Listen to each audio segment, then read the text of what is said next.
Hi everyone, welcome back to my channel. Today is going to be part 3 and the final part of my story about relinquishing my daughter for adoption.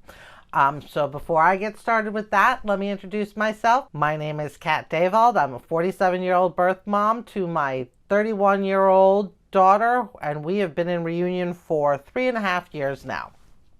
So picking up from where I left off the last time, I was leaving the hospital and I realized that I was a completely different person when I left the hospital. I became a shell of a person. It was, and I think I've mentioned this before, this absolute acidic feeling in my body. I just felt like acid. Everything was it was very nauseous. I was very just empty. You feel like there's a piece of you missing, and there was, when I left, I was just a completely different person from that point on. I was able to, because this is 1990 and things had gotten a little bit further, I was able to order a decorative version of her birth certificate with her name on it as I had given her, with and my name and her father's name. So I was able to order that, and then I was also able to order pictures of her that they took. I took pictures myself, but back then they only had disposable cameras. Nobody in the house had a regular camera or was a photographer. So these disposable cameras, but everything came out fuzzy. There was, you couldn't really see who she was. So really the only picture that I had coming to me, it would be delivered in the mail, were taken by the hospital, and they're wrapped up in that little blanket and everything. So I was able to order that. I also took with me the last baby blanket that she was in, and then I took obviously my hospital band. I wasn't able to take hers because she was left in the hospital, and I took the pacifier that she was sucking on the last time I saw her before I left. So I kept those. They were always kept very close to me. They're still in the nightstand right next to my bed, even though I'm in reunion with her and I talk to her, text her daily and everything. It doesn't matter. They're still there. Um, so I was able to take those few things home with me. I remember just not wanting to do anything. Um, I don't think I was suicidal, but I also didn't want to live. Um, During my whole childhood, I was never the type of kid to say, I don't love you or anything like that. What I always thought to myself was, why was I born? Um, why, why, why did I come here? Why was I born? I was never suicidal, but I was always mad that I was born. Why do I have to deal with this? Why do I have to live this life? Because um, in previous videos, in the emotional flashback video, I told you how my father was an alcoholic and abusive, verbally, physically. I told you about my mother and that type of stuff. So there was always this, why was I born? Um, and I remember 3 days. I barely got up for anything, and I just laid in bed and I cried, and I was depressed. I was depressed. Now I know I was depressed, and I remember my mom coming in the room one day and saying, "Get up. You can't lay in bed and just do that. Get up."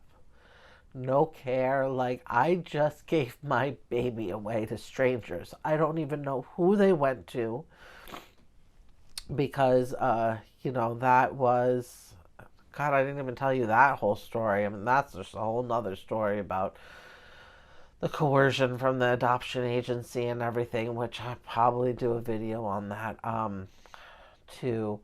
But I was it was there was a piece of me missing. So, and she was just very callous and get up, and I hated life, and I just I didn't want to do anything. As I've you know when I've been depressed before as an adult, this is how I've been. I remember there was like a 3 month period where I couldn't do anything. I was very depressed, and it was over a breakup. Um, because I loved this person very much, but it was over a breakup, and there was 3 months where I couldn't get out of bed. I literally laid in bed and cried, and I hated it. I hated feeling that way, and I got myself help. I don't like therapists because of the whole adoption agency therapy. I basically figure out everything for myself, and this one book, Natural Prozac, really helped me. But anyways, back to the subject at hand. So now I realized that I was severely depressed, and everybody tried to make me do what they wanted, or what they thought that I should be doing, so that I don't dwell on it, or I don't think about it, or whatever. But I'm sorry, anybody who's watching this that's a birth mother knows what it feels like to give a baby away, and you don't get over it. You don't move on. You don't just, okay, it's not. I didn't drop a fucking ice cream cone, and it's melting and it's dirty. I so everybody tried this. So one of the things that my sister did is she ended up moving to New York City, because we live about an hour away, and she ended up going to college there. So she was living there, and in her head, it was and this was my whole entire life. I had to do what she wanted me to do. So she thought that I should come for a weekend, and during that weekend, we went to some protest. I don't even remember what the protest was for. I tried to find the picture, because there's a picture of me, and you can tell my smile is forced. And I remember I just didn't want to be there. I just wanted to lay down and cry. I just wanted to be sad. I just wanted to grieve my daughter, but I wasn't allowed to. Nobody allowed me to do that. And it was just what I needed to do for myself. But no, everybody wanted me to do this stuff. So she took me to some damn protest in New York City, and then like it was late at night. Now I'm 15, about to be 16 that October, and I guess I wanted to go to sleep. Well, no, we're going out to a club, and it was like 1 o'clock in the morning, and she's having me drink and everything. I didn't want to drink. I didn't want to be out at a club. It was like we stayed out till like 3 o'clock in the morning. It wasn't fun. It was her and her friends. Like, I didn't want to do that. When I went and visited her in Colorado, it's you eat this food. I don't want this food. I want McDonald's. So it was just horrible, because now, mind you, this protest it was only like a few months afterwards. This is right afterwards. My daughter was born on May 7th. This was like September, October. Maybe I had already turned 16, but it was like maybe that was it. Maybe it was for my birthday. But I didn't want to do any of that. Another thing is that Mrs. O'Toole, the woman who told me that adoption was so great and wonderful, and her niece had done it, she took me to get my hair done, in a fancy salon, because that will make me feel better. No, that's not going to make me feel better. It's not, I don't have my daughter. My daughter is gone. My daughter is living with strangers. She doesn't know them and I don't know them. Getting my hair cut and styled isn't going to make me feel better. And I remember I didn't want to do it. I had to drag myself places. And it was horrible because I did these things to please people. I was pleasing people, because it made them happy to do this for me, but I didn't want any of it. I just wanted to be left alone. I wanted to grieve my daughter. And I didn't get to grieve my daughter until I was 47 years old. Well, not even 47. Well, we reunited when I was 43 or 44, 3.5 years ago. 43. Yeah, because I was turning 44 the next month. But I finally didn't start grieving her until I'm in my 40s because I wasn't allowed to. I wasn't allowed to. So then that fall, I went back to school and, there's whispers and, people treated me horribly. Teachers treated me horribly, said absolutely horrible things to me. So this was my junior year. And I remember there was one day, and I don't remember what happened, but I couldn't stay there anymore. That was it. And I walked to the payphones over by the pool. Remember you going towards the pool, going towards the gym and everything, and I walked to the payphones over there and I called my mother at work and I said, I'm walking home and I'm never coming back here and there's nothing you can do about it. And she said, okay. And that's it. And then, I think she, at that point, she realized that I couldn't do that. So, what's she going to say? So I dropped out of school again. And we talked to the school. And we made, there was a program that I was able to go into that was night school for troubled youth. So I went to Wilton Night School for my senior year. They let me pass my junior year. Or maybe I went for a little bit of my junior year to finish up. I don't know, because it was really close to the end of junior year. But I went there, and one of the things was that I had to work. I had to have a full-time job, and then I could go to Wilton Night School, and I can still graduate with my with a high school diploma from the school that I was going to, rather than a GED. So, at this point, I look at it like, who cares? Nobody cares if you get a GED or if you get a high school diploma. Nobody really looks at that. It's the same thing. So, but they made it like it was a big deal and everything. So, I did that, and that's how I graduated. And it was just that first year, I just hated life. Especially like the first 3 months. Like that was depression and everything, and then everybody starts to push you out of it. So I hated life. I became very angry and rebellious. And then I started, partying a lot, drinking a lot, like a lot more than I did before. And I was just an angry person. Like I would lash out at people, and I didn't realize it back then that it's because of adoption, because of everything. And then I remember the first Mother's Day that came up. So now my daughter was born on May 7th. So Mother's Day is always within a couple days. It's maybe 2 or 3 days to maybe 5 to 7 days. So that is always my hell week.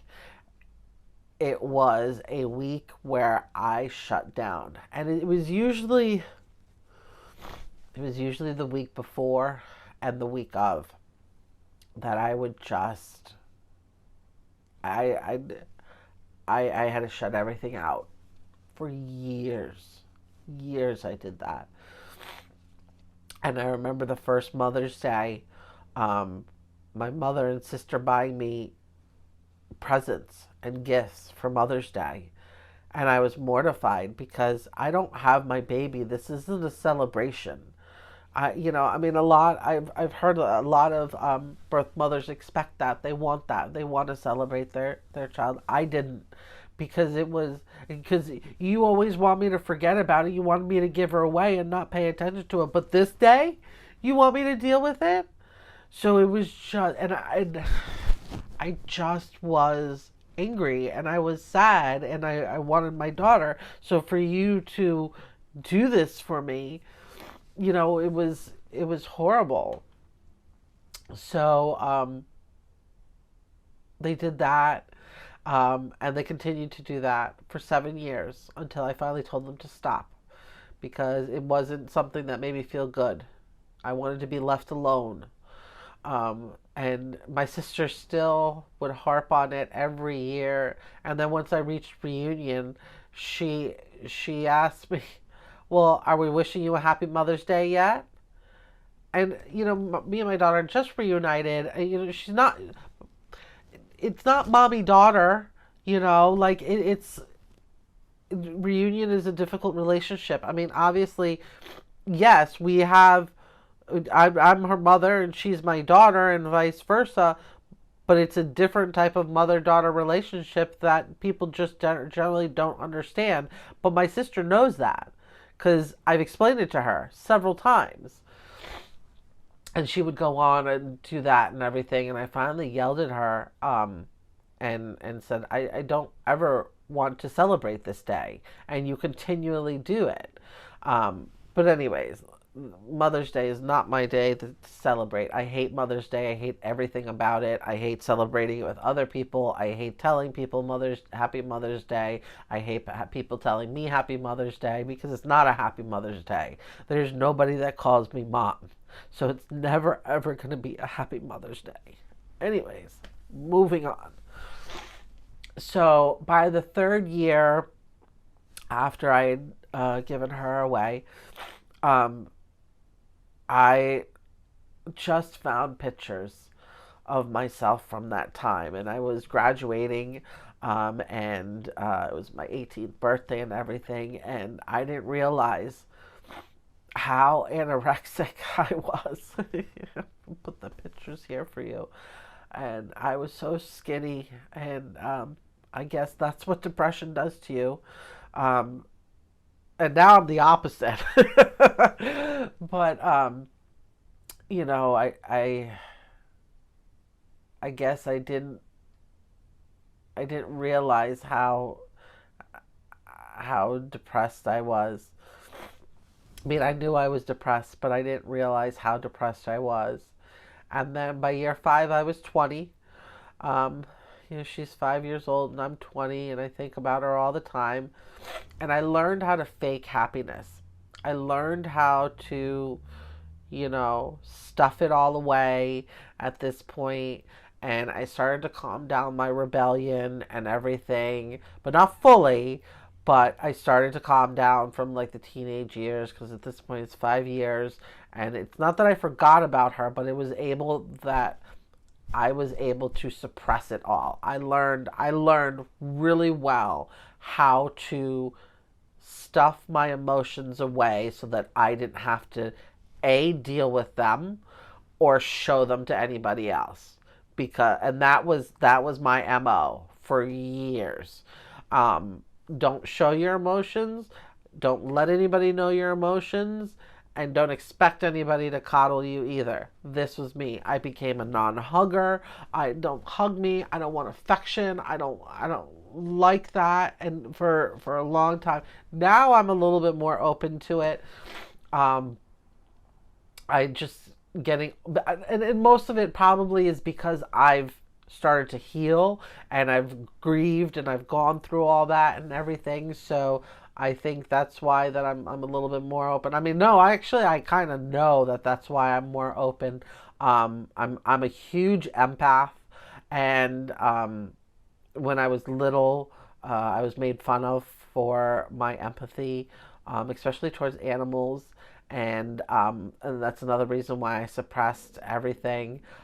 So now that I'm an adult, I don't care what other people think about me, but I do show my emotions a little bit more. Obviously, I've been crying on this video and all of them. So by year 7, like I said, I finally told my mother and sister to stop buying me flowers on Mother's Day and celebrating it, because it's not a celebration. There's nothing about it that's a celebration. It's not a happy day for me. Her birthday, so she turns, whatever age, and then Happy Mother's Day, and it was just a miserable time. I mean, I'm kind of glad that it's so close together, because at least twice a year I'm not like hitting my head against the wall. Because then there's the holidays too, and during the holidays you always feel empty, and you always feel that you're missing something or somebody. So you know that was basically how that went. And then by year 10, by the time I was 25, it was starting to get a bit easier, and like I said, it's not that I forgot about her or anything, but it was easier to not deal with the emotions. I mean, it was just I was suppressing it all. So you just, I would stare at her picture, because it was always hung on the wall or something. It was always displayed, and I would stare at her picture and wonder what she looked like and what she was doing, and if she was healthy. That was a big thing. Oh, just let her be healthy. So, but it was easier to be like, okay, I could walk away from this now. I wouldn't have depressive episodes or anything. I bought a house. I started to adult and do all that stuff. So, it started to get a little bit easier by year 10. So, there's a lot of times in my birth mom groups that these girls are coming in and they're saying, I just gave my baby up last month. Does it get easier? Yeah, after 10 years. Then you start to be like, okay, well, what am I gonna do? There's nothing I can do. So, yeah, that's my story. That's how it all unfolded for me. So, thank you for listening. Let me know what you think. Like, subscribe, I'd appreciate it. And I will see you in the next video. All right? Thanks so much. Bye bye.